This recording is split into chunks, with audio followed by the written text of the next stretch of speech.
This started in March of 2020. I thought I would, Violet helped me write up an article about how to use her model in a crisis. And I thought, well, I'll just present it to a few people who have taken the training and anyone else who wants to join this thing called a Zoom call, and which was new to me, and had some technical help just to get that done. And more people joined than I thought, than any of us thought, I think, from more countries. And then I thought, well, we're not doing anything really on Sunday anyway, because we were locked down for quite some time. Let's just have one next Sunday.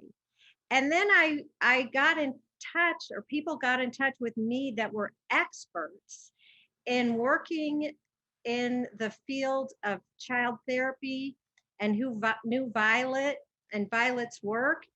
And they had all this expertise, so I invited them to present. And so it has become this wonderful spot for us to learn together, I think, support each other, and maybe even enjoy this time that we've had together. So, and it's been a time of connecting amongst ourselves. So through Violet, your work. So I got a call, an email is like a call these days, from Brian in Ireland, who hosted you when you were there, and he came on the call. And then I got an email from Mirella in Sarajevo, because your book was the only book available during their horrible war, and that helped them work with children. So she came to thank you, Violet. And then at the last Just for Now call, Wendy, are you here?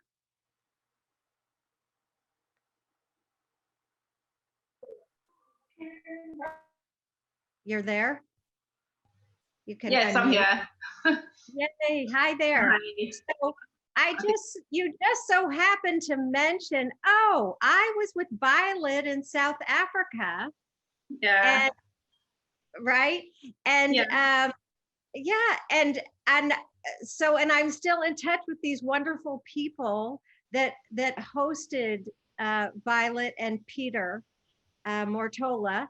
And so what I've been doing is great.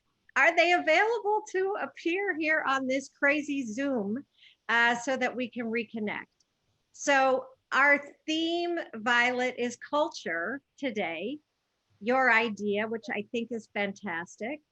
And what better way to have this discussion with you, Peter, Dr. Schoeman, and Retha, so that you can share your experiences. Violet, you're going to spend a few minutes, if you would be so kind as to share your thoughts about culture. Then Peter, who was in South Africa with Dr. Schoeman and Retha Bloem, you have some slides to share to sort of help us have telling you both bad news, experience, so we can sort of get a sense of what that trip was like, that Violet you talk about often. And then we're going to have an experience to reflect on the impact of culture in our lives, share it, and end on time. Let's see how we do. Okay, Violet. Okay. Hi, everybody. Anyway, here I am. Let me say about culture. So many of us, we have a lot of culture type stuff represented in this call. We usually do have many cultures. And we thought it might be good to at least acknowledge that and have a sense of, all the different cultures involved. It's pretty important as a therapist to know about the person you're working with, to know about their culture. It really makes a difference to have some knowledge. I myself, I was thinking back to a personal experience, so it may be a little different, but when I was 10 years old, I was invited to a birthday party with an invitation in the mail. Well, my parents were from Russia and in Jewish little villages that they came from.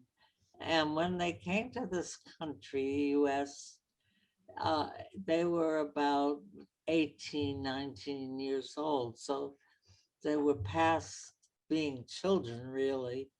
And and so that my mother was still pretty into her culture.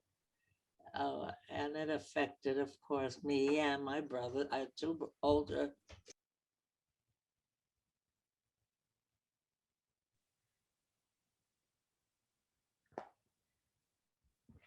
Sound's gone. You got muted, Violet. Violet is muted. Mahatma, Violet got muted. I got Okay, muted. now you're good. Oh, there you are. Yay. Am I This still happened. muted? No, you're good. Go. Oh, you're good. Yay. You, Violet, you were just saying something about your brothers, that you grew up with your parents and your brothers. Yes. Well, I was talking about the birthday.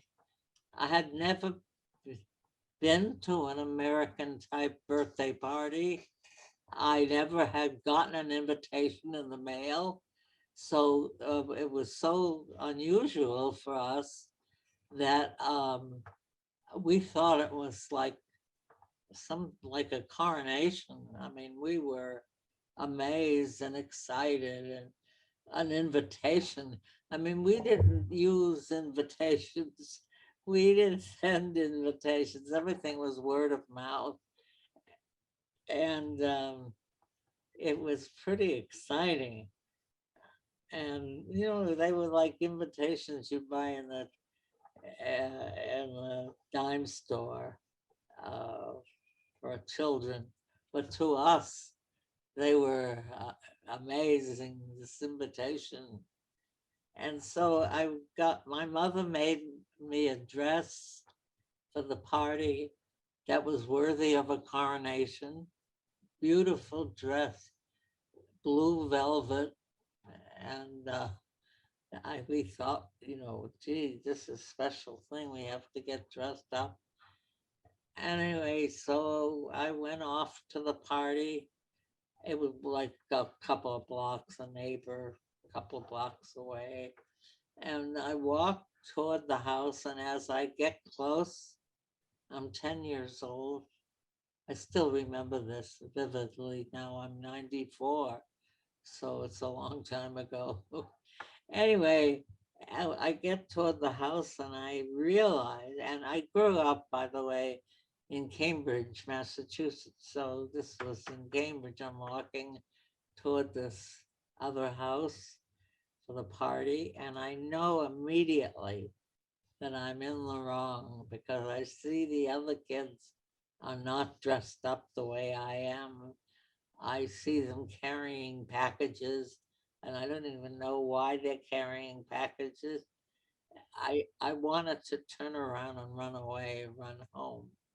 But the mother of the child was standing in the doorway, and she saw me, and she, in Cambridge, they were, right near Harvard. I lived about 2 blocks from Harvard. And the mother may have been a faculty wife or something, but she immediately grabbed me and said, come in, come in. And she ushered me into the room of the party. And all the other kids were wearing play clothes, not looking like they were going to a coronation. Maybe it was my coronation. No, I was 10. And and she ushered me into this room with this long table. And on this table were all these party decorations and little cups of candy on every, she had different places for everybody. And she sat me down right in the middle. And I really wished the floor would open and I could go sink down. I felt so bad, like I had done something wrong. And anyway, I stayed. We played games like pin the tail on the donkey, which I never heard of. And I kind of enjoyed myself actually once the party got started. And a couple of kids did say, "How come you're so dressed up?" And I didn't have an answer. But anyway, the packages were presents, which I had no idea you bring a present. So I didn't have a present. It was just a lot of little things that made me feel really out of place and bad, and I didn't belong, and all of that. I never forgot it, and obviously I still remember it. And so I don't know what would have happened if the mother understood culture, or my culture. I don't know, maybe she already did, and that's why she greeted me at the door and pulled me in. Anyway, I don't know, but as a therapist, I do know that it's important for me to understand various types of cultures that my clients may be a part of. And so I just thought I'd tell that little story. Obviously, when I had my own children, I gave them birthday parties immediately, whenever I could. And they grew up knowing what a birthday party was. Anyway, back to the culture. We thought it would be interesting to check on the different cultures that make up this call. And so I think you know what I mean by culture. I mean, it could be food. It could be just something that some ritual that you have to represent your culture. It could be music. It could be anything that represents your culture. For me, in that situation, it was when we had a birthday in my house, my mother would make dinner, and maybe she would bake a cake. You know, we didn't make a big deal out of it. We only gave a little, once in a while, we got a present. My brothers, who were older than me, often gave me books that they thought I should read. So, because they were older, they were much more into the American culture than I was. And so, Karen, are you there? Yeah. Of course I am. Where else would I be? Right here. You might have opened the floor and sunk through. That's where I wanted to be. I Yeah, well, I'm actually a mile away from Violet. So if I needed to, I could be there in just a few minutes, that's so great. So Remember, yeah, you go probably, ahead. you are probably remembering your culture and anyway, go ahead. Yes. Well, I was thinking, I think my husband left, but because he had to be on a different call, but he's usually on these calls. And there is become, particularly these 3 days, a Oaklander VSOF conference culture that I have been fully immersed in. So, and sort of in a room on a computer, that has become a culture, actually, even though we might be on one call and there's 5 continents represented. That has become actually a culture of people that use your work, and it's something that we all have in common. So interesting. So what we thought we'd do next, Violet, you're talking about everyone checking in about their culture. What we thought we'd do next is hear from Peter and your lovely South African colleagues, and then we'll do an experience. How's that? Great. Okay. All right, Peter.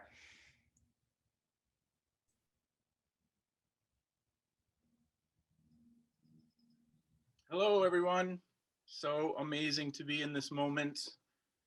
Taking a deep breath. Hi, Violet. Hi, Peter. Hello, Hannie. I have a few slides to share that will give a little bit of context to this cross-cultural work that we're doing. First, though, I wanted to just share this image, which I've been sharing this whole conference, and this is part of the conference. It really is an image of the world and Violet's impact on that. And this is a list of the countries that have been represented. I hope I've got most of them just at this conference this weekend. Malaysia, Argentina, Brazil, Panama, Russia, England, Nepal, Sri Lanka, Australia, Lithuania, Chile, Kenya, Romania, Portugal, Croatia, Italy, Colombia, Bosnia, Switzerland, Bulgaria, Peru, Spain, Mexico, Kyrgyzstan, US, New Zealand, Canada, and Georgia. And this is an image of the map of all the places that people are from at this conference. So it's really a stunning reach of Violet's work. I'm going to just share a little bit about this amazing South African experience. Violet invited me in the year 2000 to join her, to go all the way, as you can see, from the west coast of the US all the way across multiple time zones to South Africa. Hannie Schoeman had set up 3 trainings for us, one in Pretoria in the north of South Africa, one in sort of the bread basket belt, Bloemfontein, and one on the coast down here in Cape Town. There were 2-day trainings. They were in those 3 cities. And I was just so stunned. I remember the phone ringing in Hannie's office about people still registering the day before. And in each of those places, there was 100 to 300 people represented in South Africa. So Dr. Schoeman, you might recognize yourself in that photograph there on the left, and your lovely son, and that's Violet standing on top of Table Mountain in South Africa. And they were our hosts. It was during the presidency of Mandela, which was an exciting time to be there. We actually got to visit Robben Island, where Mandela had been held for 27 years. They also set up an opportunity for us to go to Soweto, one of the townships, and have a tour and meet some of the people there. And Violet led these trainings for 2 days, and this is a couple pictures of the scribble drawing. Hundreds of people doing the scribble drawing. And the clay work, this is a woman named Jabu working with her clay. The clay itself was mined from nearby creek beds, which Dr. Schoeman might mention, it still had little sticks and rocks in it. It was a phenomenal sensory experience to have. And this is, I threw this picture in from 1999, the training back in Santa Barbara. And here is Retha Bloem, who then went on to write, with Hannie writing the foreword, her handbook of Gestalt play therapy. I'm trying to see if anyone else at this conference is represented in that. Oh, there's Michael Petraka. And there's Martha. Look, Martha's up in the upper left-hand corner. So I just want to share really quickly I did these lunchtime focus groups, and I asked the question, why is Violet's work relevant in this context? Because I was so fascinated. What is it about the Oaklander approach that's relevant in South Africa? And people gave me 4 themes. One is this notion, this is a photograph from Mexico, but you'll notice that they're looking not at each other. And the quote from Caesar, one of the conference participants down there, was, "In my culture as a child, you are taught not to look directly in the eyes of an adult. Our children seem to look down when they talk to an adult person or man." So Violet's work, it's very helpful because the child always has something to look at rather than talking directly with the therapist. The second theme was showing and not telling. C2 families have certain rules. They don't speak easily about feelings. You might show it, but you can't really talk about it. That's the rule. They actually have very few words to describe feelings. So I might ask, draw some anger for me, and it comes out quite easily because their definition of an emotion is visual. The third one, sensory, nature, and pretend play. When I run my groups, they like to play with and make pictures with stones and sand and leaves and different pieces of nature. They'd rather use those than crayons. And if I do exercises that include animal projections, they can easily dialogue with those images and express emotions that way. And lastly, this was Jabu speaking. Clay therapy with the mud can restore them to or help them to discover a new world of childhood. I find that this kind of experience is actually lost to them. I can't even say they've lost it. I don't even know that they know or that they've had this experience before. She's referencing how children in cities, in more dangerous places, can't go out into the meadows and streams and collect, make clay pots like she used to as a child. And I think about kids in cities around the world and how difficult it is to engage with the natural environment safely. And also just to have that tactile experience away from screens in particular these days. So I was lucky enough to write this book about Violet's work, and I do have a chapter in that book about the cross-cultural implications of Violet's work. And I'm just so grateful to have learned from Violet how fantasy gives us access to our own real experience, and it seems to resonate around the world. Thank you, Karen.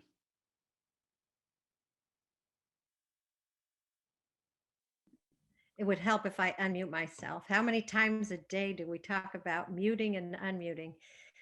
Thank you, Peter. I have the chills that you're showing these pictures and talking about this issue, and we have the actual people that you were with in South Africa.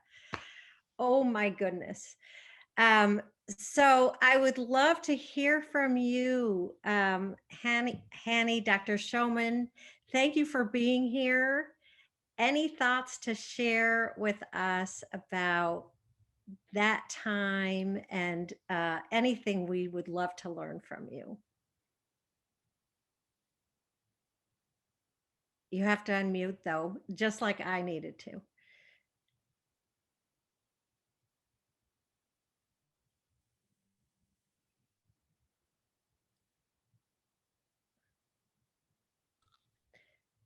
Can you unmute? Hannie, can you unmute? Lower left hand. There it No. is.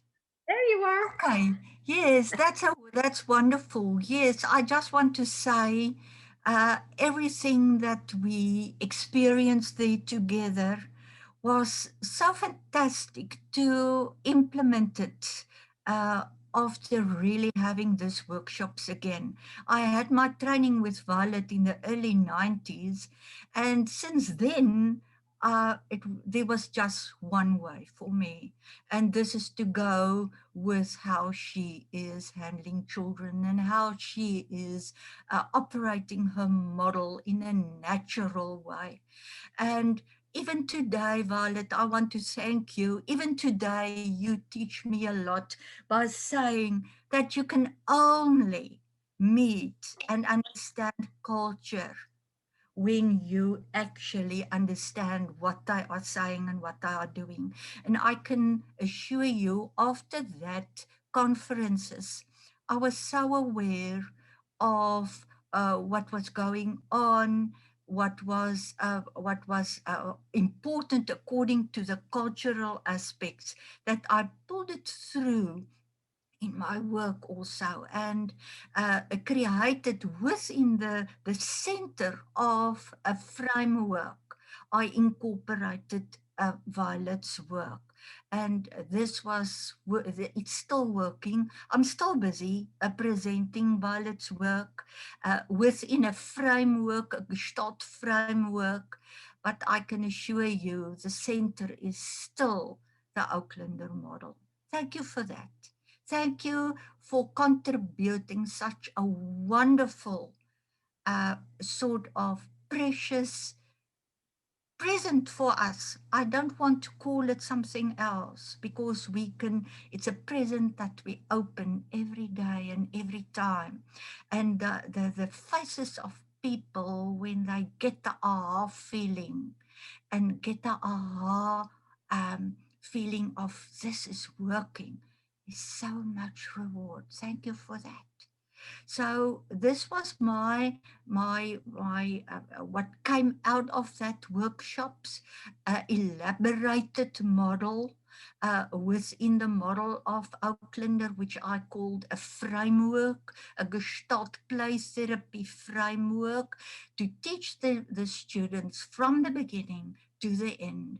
And you will see in the center all the aspects go to every single phase of the Gestalt cycle. Thank you. I think at this stage is all that I want to say.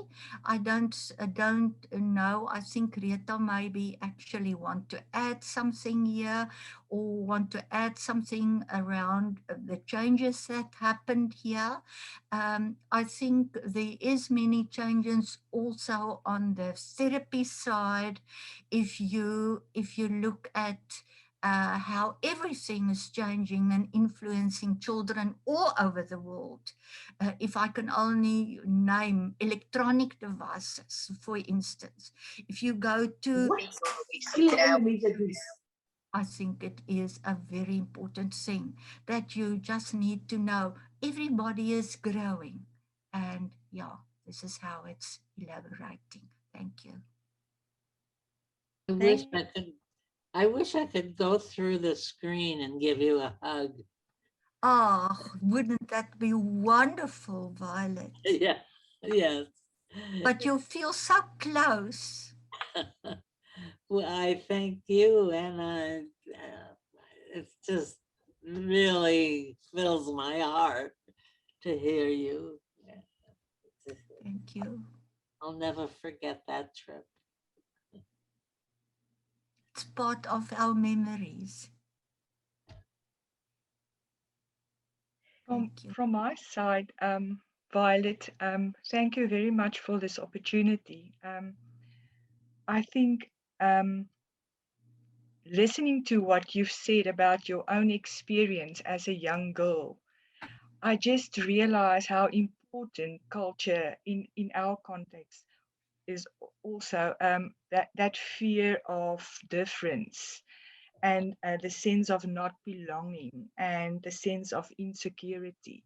That is what I've heard from you when you told your story as a little girl. And I think this is in South Africa such a huge reality, with an intercultural diversity that we're facing.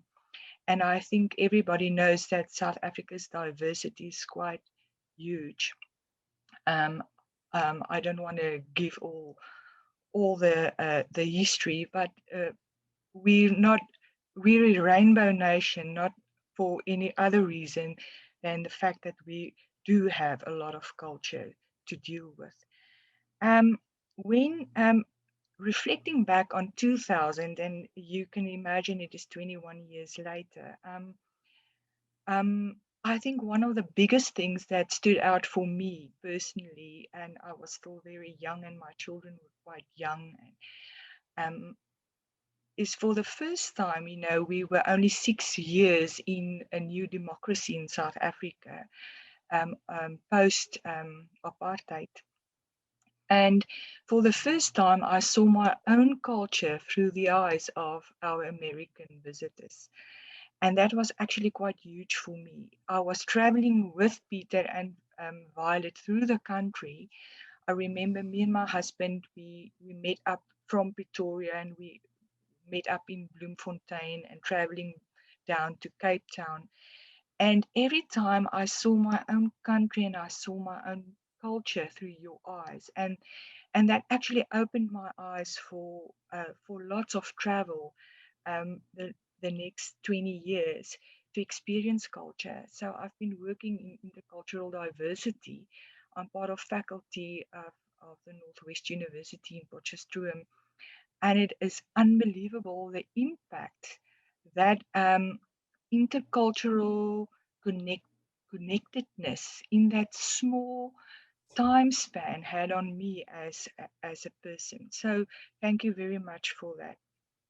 I think what changed in South Africa is also it is 20 years later and we're still dealing with a lot of hurt and a lot of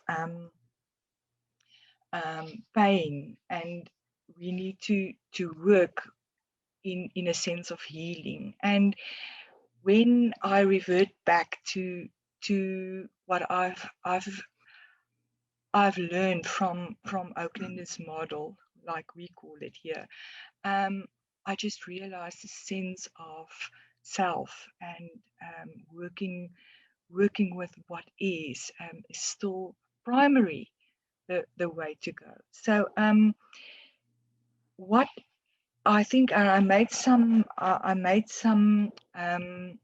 notes for me what we've experienced in 20 years. And Peter, we can take this up later on. I would love to have a discussion with everybody on this, is how to understand intercultural diversity in the playroom, and to know culture is so important. For instance, in South Africa, if we start working, like Peter, like you said, working with the sensory modalities, the power of it, but also understand that in sensory modalities, there's cultural differences. For instance, understanding culture in dream work, spirituality in dream work, spirituality in South Africa is a huge cultural dimension that you need to understand. So I think we've come a long way the last 20 years, and we want to share this with you and co-create something beautiful, and also see ourselves through your eyes again, to see if we're on the right track with what we're doing in the lives of children. We've also done a lot of research, and yes, I wish I can share it with you. We don't have the time today, but it is superior in the sense of what we've done in Gestalt play therapy. Yes, from my side, I think thank you. I can't believe it's been 20 years. I told my little Violet, I don't think you can remember my daughter was 3 years old when you visited South Africa. She's 23 now. And she had an incident with a dog that actually made her, she was muted, or she had selective mutism, and with all the play therapy skills I had in my skill set, I couldn't unlock. And you came in, and irrespectively of the fact that you were an American woman with an English, American English, she was an Afrikaans little girl of 3 years old. You bow down to her, and you showed her something in your hand, and I couldn't believe it. You talked to her without words, and she said, for the first time in 18 months, it's a dog. In English, and she's not even English speaking, she's Afrikaans, she's a native Afrikaans speaker. And there I realized that language, you don't need language. If you have the skill set, and in Gestalt play therapy, you can cross culture, you can cross boundaries, you can cross fear, and you can set a sense of belonging, you can set a sense of identity. So that was my first-hand experience in our house in Pretoria with you in 5 minutes time, and I was won over for life. So from my side, yes, I would love to engage further. Thanks for the opportunity. Thank you so much. That story is just incredible. All of the story, to hear about your work is inspiring, and we will have you back, actually. Everyone who has been on these calls know that if you offer to present here, I make sure that I take you up on that invitation. So hopefully you meant what you said, and you would come back to present your research on culture. It can't be more, there's nothing more relevant to a group like this. I'm not keeping track because I want to make sure that I watch all the logistics here of how many countries are actually here right now. So to have someone talk about that and that's their specialty, that's amazing. And Violet, we just got a firsthand account of not just how you influenced a group of professionals in another country, but also one of the people that hosted you's children who was from a different culture and different language. Oh my,